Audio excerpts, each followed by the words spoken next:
Good morning and welcome to another edition of Inside Jacksonville and the First Coast. Our guest on Inside Jacksonville, a gentleman I had the pleasure of meeting actually last year, although I know who he has been for a long time, Wayne Hogan of Terrell Hogan Attorneys, primarily, I think, dealing with accident concerns. Is that right, Wayne? Yes, personal injury and wrongful death, jury trial work is what we do. Yeah.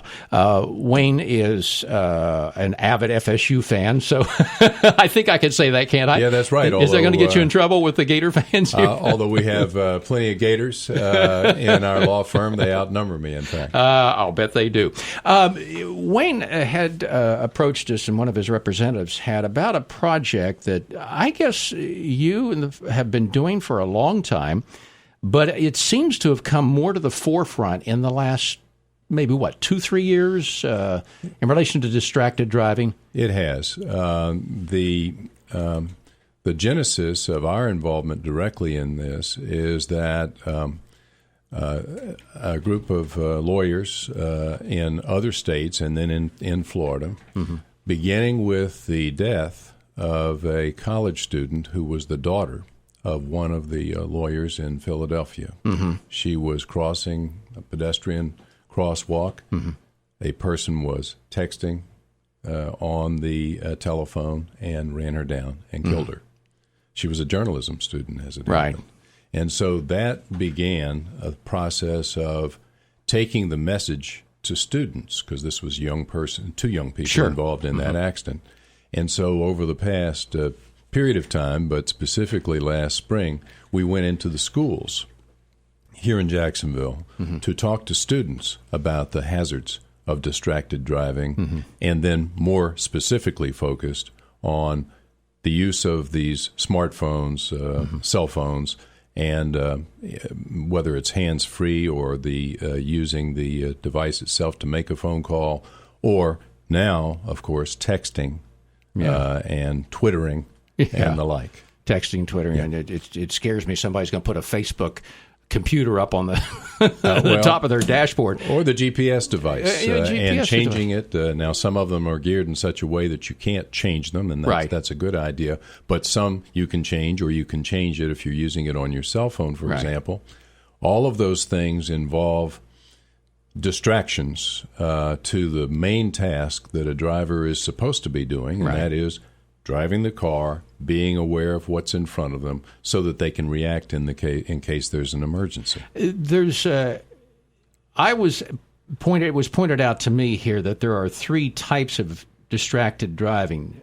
What are those? Well, they're manual. If you think about it, having your hands on the wheel, as distinguished from not having your hand on the wheel because you've got a hand either manipulating a device or holding it to your ear. Right. There's visual, because if you glance down to see who's calling you, to try to dial in a phone number, or to change a device, for example, a GPS, your eyes, visual, are taken off the roadway in front of you, and that's distraction. The other thing is your cognitive, or what your brain is focusing on. Right.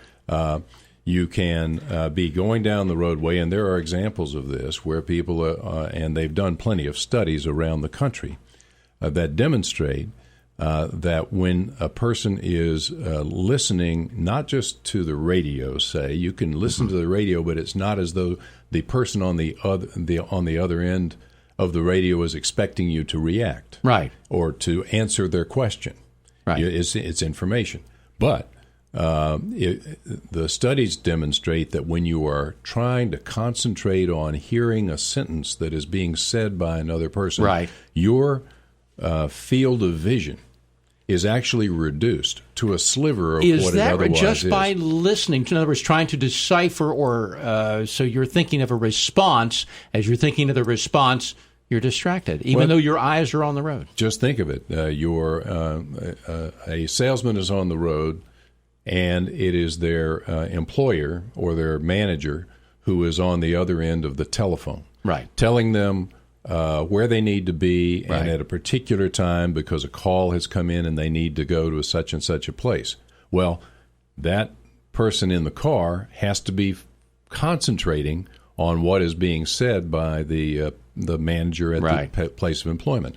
So when that happens, the field of vision, the ability to react, the seeing of a sign as you pass by that alerts you to a hazard that's up ahead.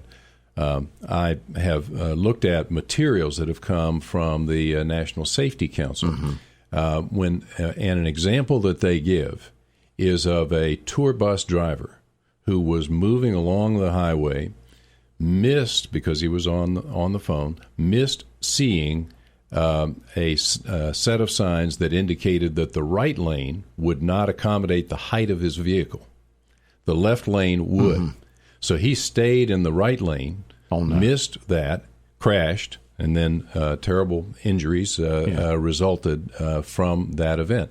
So even though he was looking forward, managing to drive the bus, he was failing to see what he needed to see to drive it safely. Just as an example. That's interesting. I never thought of it as listening and trying to decide impacts the vision. Now, let me go to a personal thing now. Sure. Because I think everybody has had this. In one of the two vehicles that we have in our household, we have the hands-free phone. Yes.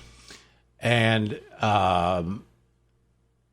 when the call comes in, obviously on the steering wheel, now maybe this particular vehicle that my wife has is not totally up to date, but you can answer it with punching on the steering wheel. Yes. And you can also turn off.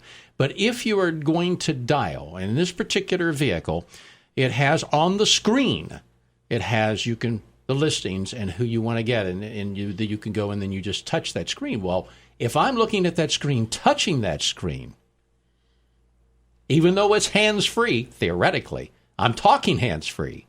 If I'm touching that screen, I'm distracted. Yes. And for that split second, or more than a split second, ordinarily, because you've got to look at that and make some decisions as to which one is the right one. So you're distracted visually from that standpoint.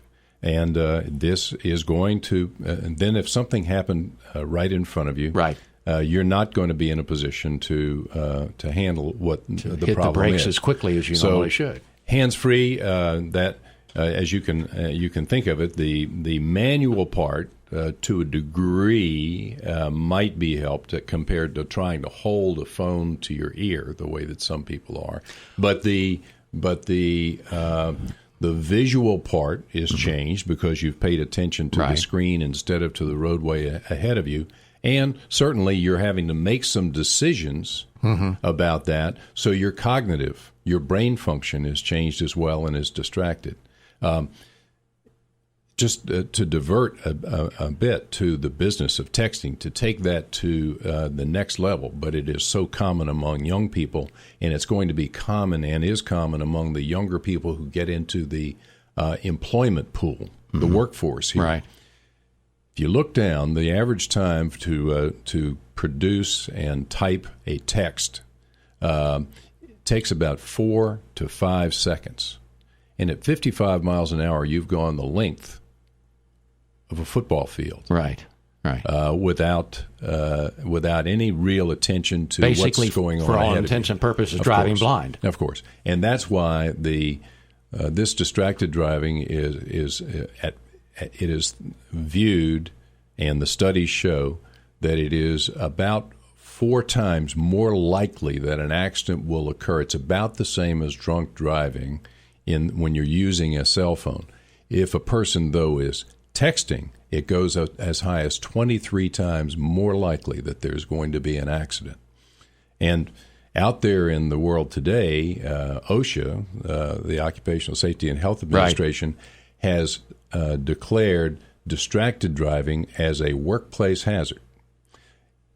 Employers are subject to getting fined if they create a workplace in which their employees would be expected to, or the circumstances are such that it's likely that they would be texting while in the operation of a vehicle. Not only fined, but employers are subject to liability on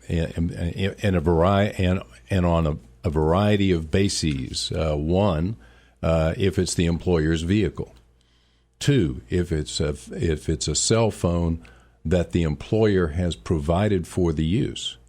But 3, if the employee is in the course and scope of their employment, even if it is the employee's own cell phone, a salesman on the road. Well, our radio salespeople here at the Renda Broadcasting. If they're on the road using a cell phone for the employer's call, then the law would likely view that as they're being in the course and scope of the employment with the employer. A death or a serious accident happens, or any accident happens, then the employer, through their insurance, or if they don't have insurance, they themselves are then liable civilly for the damages done, for the death or for the personal injuries. No, I do know, and that brings up a point. I do know when I've called our salespeople, because I'm production manager here as well as doing these interviews, which I always enjoy. For our 4 radio station, I call salespeople, and I have had one of our salespeople. Now, some of them I don't know whether they're driving or not. I just know they're not in the office. But one of them she has said to me, "Wait a minute, let me pull off to the side of the road," which is great. Of course, she's still answering the phone, but pull off to the side of the road. But so going back to what you just said, though, an employer can be liable if they are functioning for a business. Now, what if the salesperson is in their own car with their own phone, but they're still conducting business for the employer? If they're conducting that sales call, and it should be understood that when these are investigated, and a personal injury or wrongful death occurs, when these things are investigated, a good bit of the guesswork is taken out because there is a record of the fact that they were on the phone or the fact that they were texting.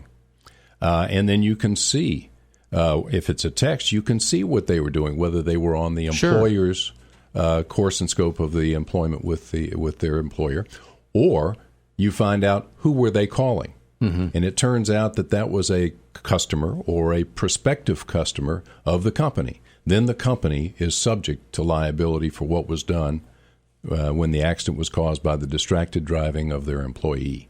That is amazing. Now, and we've got about 2 or 3 minutes left in this segment. I am going to take it both segments. I almost knew I'd have to here with all this information. Happy to stay. Yeah, Florida is one of the states does not. I've been in states where you have the mandatory. Yes. I just in vacationing, and of course Florida does not. How many states do not have the mandatory?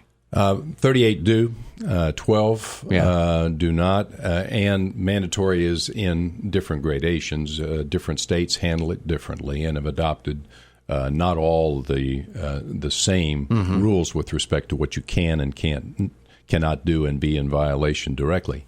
But even in Florida, if you're operating a vehicle and you are distracted and you move over in the lane, or you engage in some other thing that is observed by the officer, or definitely if it causes an accident, then you're still subject to charges for careless driving. Yeah. And in some states, and it will happen in Florida, you can bet on it, prosecutors will begin treating this the same way as reckless driving. If a death occurs, you can bet on the idea that there will be manslaughter charges brought against a driver who is acting recklessly and is provably that way. Texting is a good example. And the accident happens, somebody dies. In Connecticut, I think is the state, a young man fairly recently was sentenced to prison as a result of the death that was caused by his use of texting while in the vehicle. A lot of other things I want to talk about in relation to this, and we'll do that on the second half of the show. So, Wayne Hogan, stay with us. Thank you very much. Continuing with Wayne Hogan of Terrell Hogan, attorneys with accident and injury, et cetera. Yes, personal injury and wrongful death jury trials. This project that you jumped on after this situation, where was it, in Pennsylvania? Yes. A bunch of attorneys got together after this particular incident. Is this a nationwide project now? I mean, is this with these attorneys there and the attorneys at your firm here in Florida and other firms? It is. The Casey Feldman Foundation came into existence, and more attorneys who do this kind of work in the personal injury and wrongful death field realize that students those who are going to be out on our roads pretty soon, they need to know about these things. We're all concerned about safety. All of us should be. All of us are out there in cars ourselves. And what's worse than looking in the rearview mirror and seeing somebody coming up on you and they're over here fiddling with their cell phone or their text. I've seen that. That has to alarm, and everybody probably has had that experience. Or just driving here today, as I was stopped at a stoplight, I looked and I saw commercial vehicles going by with the driver with the cell phone to their ear. There has to be some education that goes on both in the workforce as well as in the schools. Well, and I'll admit, I have done it. I've gotten on the road as maybe there's a roadblock, an accident, or whatever. I've gotten, of course, stopped in that case. But let's use an example where I'm not stopped, that for some reason I need to do something, and I have not pulled over, and I have dialed the house, although in my cell phone all I got to do is click one number, the button, and it goes. And mine's not hands-free in my vehicle. It's an older vehicle, 2007. So I've done it. I just keep going back to the handheld as opposed to the GPS where I have to go to the screen. Or what about the Bluetooth, the thing that's in the ear? Well, that is a form of hands-free unless you're trying to dial the thing. And then you have some issues about that. But it does not take away the brain function interruption, the cognitive aspect of it, because unless it is let's just say, a completely useless call, if it's an important if it's an important call that you're making, it is also a call that you ought to be paying attention to. If it's a call that you ought to be paying attention to, you're not paying attention to your driving. Exactly. That's what the studies have demonstrated, and that's what makes it so dangerous. You were pretty definitive in the first half of the show, near the end of the segment, about saying you feel that Florida eventually will have some semblance of a law. Florida, one of 12 states, I think you said, that does not have that, although that doesn't erase it if you're reckless driving. Yeah, now we have careless driving or reckless, but we don't have a specific statutory rule that has been adopted. So with your association with the legislature, I'm sure, and there are a lot of attorneys in the legislature, you feel pretty confident that somewhere down the road this is going to happen? The likelihood is that this will happen. The bills are filed on a regular basis to try to achieve this. If you think about something, for example, like seatbelts, you go back to the time, I do, and maybe you do, when dashboards were metal and people did not have seat belts and they crashed into them, serious injuries occurred. Sure. Then they become padded, and then there were the lap belts, and then seat belts, safety belts, and eventually they became required by law. And airbags in cars eventually. Sure. And so those things are there as a result of the experience of having people killed on the roads as a result of the lack of these safety devices. Well, the concept here of saying now we have a device that we use and we think is helping us be efficient, and we can multitask and all that, but the place to use it is not the car. Right. Because of the damage in life that it can cause. Just think of how you feel. Put aside the other side of the equation. How do you feel yourself if your careless driving as a result of being inattentive has killed somebody? Yeah. I know the answer to this question. So, and that is, what happens if a phone call comes in and you're the only person in the car? Now, when I was on vacation a couple of years ago, my wife was in the car. She answered the phone. And we were in a state that was that you had to have hands free, and which is a very important point. One thing is if there are two people in the car or more than that, then somebody else gets deputized. We call it exactly. Somebody is deputized to handle any calling that needs to be done. Designated answerer. Correct. Yes. Okay. I know the answer to this. Let it go to voicemail. Pull off, and then see who called you. Yes. Right? That's right. And studies have been done. Employers might be concerned, and this is also the National Safety Council has looked in depth at this. Studies have been done on the question of whether productivity goes down within companies that have adopted policies that say no use of these devices in the car. The finding is that it does not reduce productivity because it causes people then to plan their day, to plan their activities. We've just drifted into this situation with mobile devices. Yeah. Instead, now we need to be more conscious of that, and productivity in these companies will not go down. It will still be there as long as they plan for how to get their work done. Well, and couldn't you say in the other case to Mr. Employer, and employers are going to have to train employees, but couldn't you say to Mr. Employer, tell your person if they get a call, they let it go to voicemail, they pull off the side, when you call that, say, client back, excuse me for not answering, I was driving, I wanted to pull off before I called you back so I could give you my full attention, which probably would make the client feel a lot better, which might even be better. They could, and they certainly can do that. And it has occurred to me that you can, if you're doing that, and it takes really a split second before you're leaving the office, you can actually create the little message that says, "I'm driving." Sure, you can. That's right. I'm going to be driving for the next 20 minutes. If your call comes in, I won't be able to take it.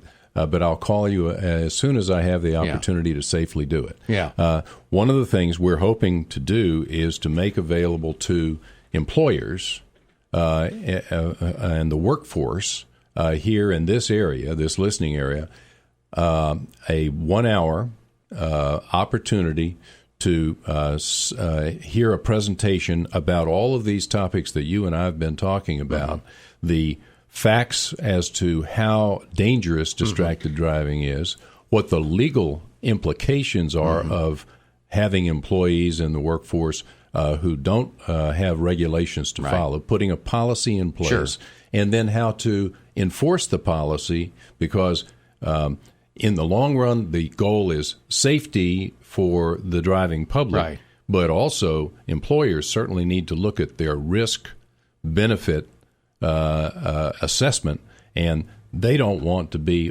on the hook, so to speak, for significant liability caused as a result of the inattention of their which even if there's not a law, they possibly could be. Oh, yes, there's no question about that, including some courts in Florida, specific cases, have, based on the showing that was made, have allowed complaints or lawsuits to be amended to claim punitive damages above the insurance company of the employer, punitive damages for the company's failure to control the activities of their employees. You brought something up just a minute or two ago, and I was going to ask you if there was something in the works that where somehow they could receive plans, explanations, education, or whatever. And you brought it up. You said we are preparing presentations, or you're ready to go out and we are present. Ready to do that. You're ready to go out. So your firm, and I'm assuming other attorney organizations around the country, have these plans in place. So how do they get in touch with you or whomever to get these presentations to their company, to their church, or to wherever? Well, it's as simple as checking with me, calling me, or going on our website under my name, Wayne Hogan, and they can do that because we've been in the schools. We know that it has been effective for those students. We've introduced them to something they had not really thought about before, and we hope that they are safer drivers.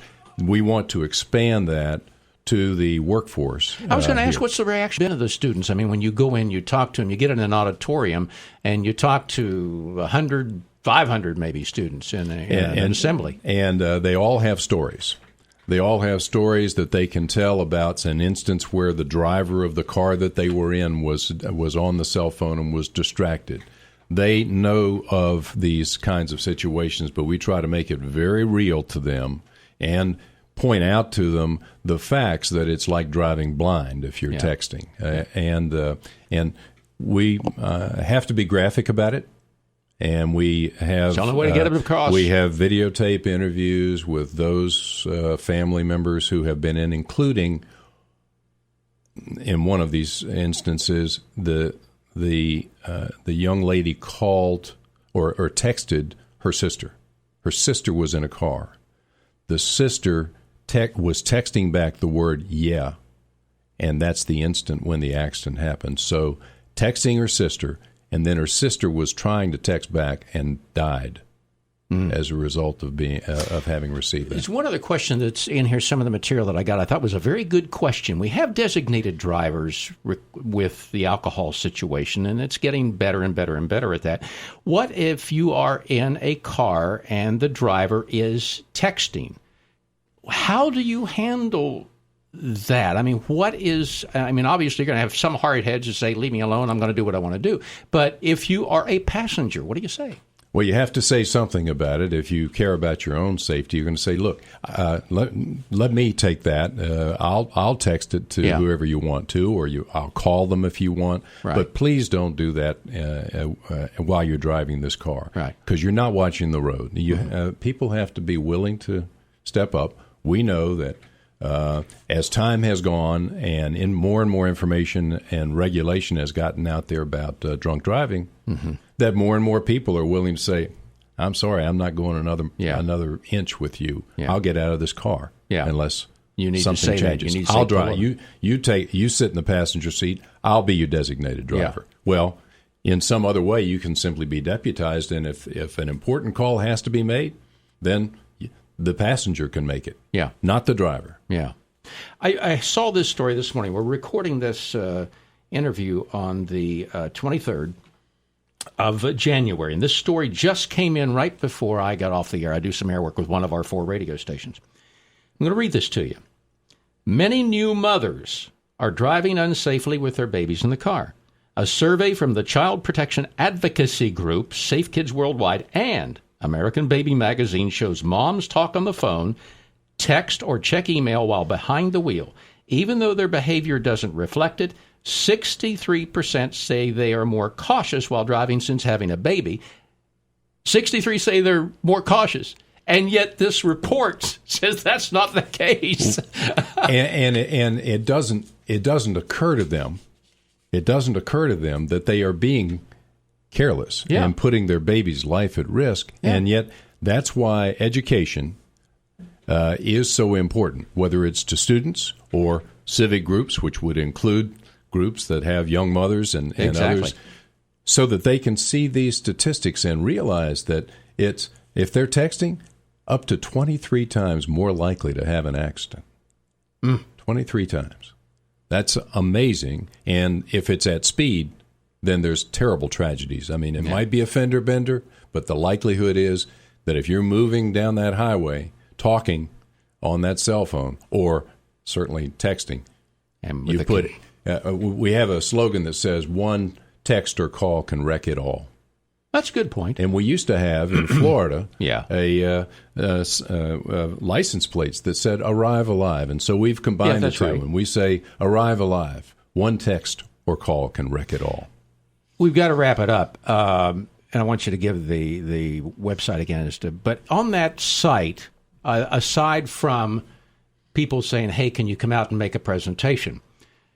Are these various statistics, these answers to some of these questions that I've posed to you, are these different statistics available and how this all got started, whatever? Yes, we've got a full description of that, and a person can Google my name, Wayne Hogan, or they can go to terrellhogan.com, and it's right there for them to look at, make a decision, get in touch with us if they want to. Click on distracted driving or something like that? Yes.